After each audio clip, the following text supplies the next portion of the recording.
So far during the operation, we've issued over 1,000 speeding offences, some of those over 45 kilometres an hour, which carry a penalty of $1,915 and a 3-month licence disqualification. Certainly some incidents of note on the M5, a P plater, 167 in a 100 zone. At Seaforth, a P plater, 140 in a 60 zone. And at Burrawa in the state southwest, a 83-year-old male driver detected at a very low speed at 15 kilometres an hour, but when breath tested went .152. He appears at the Yass Local Court on the 8th of May. Is it young drivers in particular that you're targeting? Certainly our focus is a combination of factors. Speed certainly is our main focus across the board. Speed is a factor in 40% of all fatal crashes in New South Wales and costs the community $1.7 billion annually. And there's also, of course, the tiredness factor, people driving when they're tired, along with alcohol and speed. We keep hearing that those are the most common causes of crashes over holiday periods.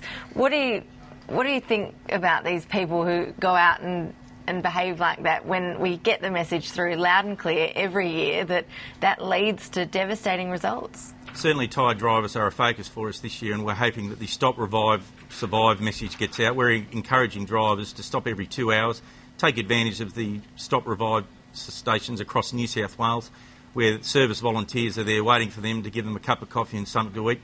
Certainly I think we've probably adopted a next country town type mentality where we're happy to push through. What we're after this year is a back to basics approach. When we all first learned to drive, we put our seatbelts on, we drove to the conditions and we obeyed the road rules. This year we're hoping people will do that for us, and that'll hopefully have an impact on the road toll. We've had it drummed into us for years not to drink and drive. Are those campaigns working, do you think, or do people switch off because it is a message we've been hearing for so long? Last year we did over 281,000 breath tests during our Easter campaign last year, where we charged 585 drivers. So far this year we've done over 41,000 breath tests where we charged 18 drivers, some of them P-platers and young people. But certainly this is, at this point in time, 59 less than this time last year. So certainly the drink drive message appears to be getting through at this early stage. So just a reminder for us, how many drinks can we have before driving, or would you actually prefer that the driver just stays away from alcohol altogether? I think this year the message from the police is do not drink and drive at all. Certainly with our capabilities now, we've got over 1,100 police across the New South Wales road network, all of them ready to breath test people. So if you are drinking, do not drive under any circumstance. But if you do have one or two, what is the limit again? Well, certainly we'd be encouraging drivers, if they do drink, not to drive at all.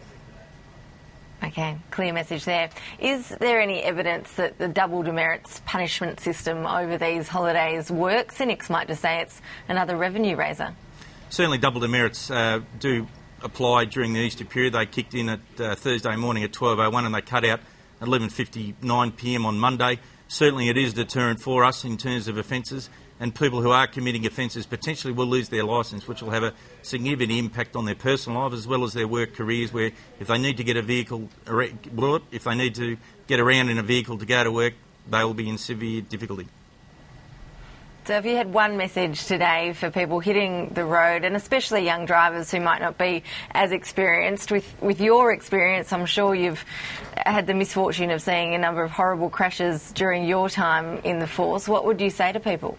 Well, I'd say to people that police will be out there across the Easter long weekend. Certainly, if they do get intercepted and get a ticket, it's preventing a much more serious outcome. Certainly, a fatal collision or a serious injury collision is a very real possibility when it comes to speed and drink driving. Inspector Phil Brooks from the New South Wales Traffic and Highway Patrol Command, thanks for the update. Thank you very much.